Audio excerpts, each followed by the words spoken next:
Chapter 2. On the morning of the fair, I woke up bright and early and jumped out of bed. I was so excited. When will Mirabel and Wilbur be here? I asked as I ate my breakfast. Not until late afternoon, said Mom, looking at the clock. It's about 9 hours.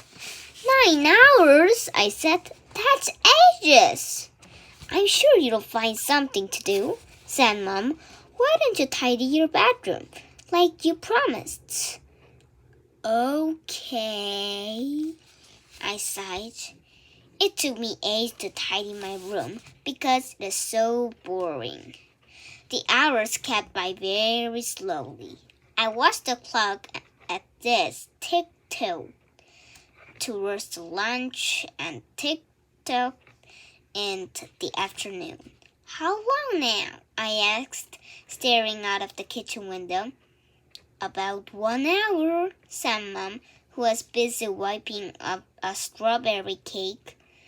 You can help me decorate the cake if you like.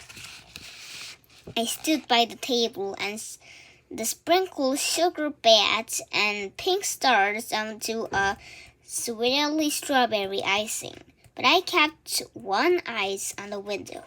Eventually, I saw movement in the clouds outside. There's here! I yelled, leaping towards the front door and opening it wide. 2 figures were coming down through the clouds on broomsticks. My witch fairy cousin Mirabel and her wizard fairy brother Wilbur. Isadora! Shouted Mirabel, landing on the ground and then running towards me to hug me. She was a Venusly being, spraying herself with her mom's witch's perfumes, because she smelled strongly of marzipan and purple berries. I'm so excited to go to fair, she said. Wilbur's too. I suppose so, said Wilbur, shrugging as though he was too important to go to fairs. We've never been on a human one before, said Mirabel. Mom's taken us a witch one through. It is really fun. There was an amazing broomstick swirling and fortune-telling tent and a black cartoon vulture. There was, nodded Wilbur, staring to a bit more excited. I like the wizard hat-hatted shelter best. It is a giant pointy wizard hat with a slide to rolling all over the way down. I hope there will be some fun rides at the fair, continued Mirabel. I like the fast ones. We all went inside and had some tea and cake while we waited for Dad to wake up. Being a vampire, he sleeps through the day and wakes up in the evening. I got a poster of Fun Fair Spectacular from my bedroom and showed it to Mirabel and Wilbur. It does look exciting, said Wilbur. True, it is a missing wizard hat helter shaker. It's still very pretty and magical, Drew, said Mirabel. It looks almost like a fairy fair used to be my child, said my mom, as a child. My mom, me and your dad used to have such fun at them together.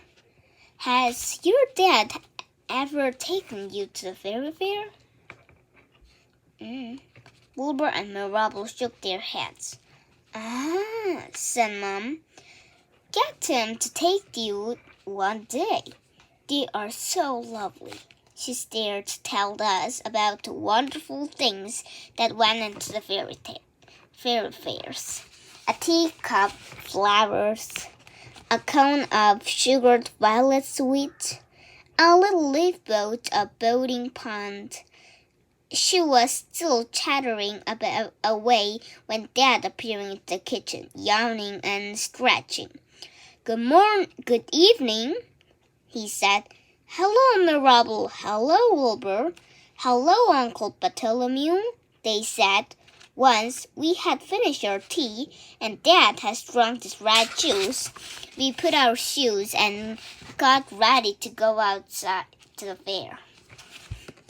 It was a lovely and warm evening, and I felt my eyes feast with excitement as we walked down the road towards the town. As we walked, I reminded everyone that this was a human fair. There would be any magic, I said, and we mustn't do any magic there either. Absolutely, said Marable. Of course, said Mom, waving her wand in the air. I understand. Little stars sparkled in the sky for a minute and then disappeared. Mom stared at them happily.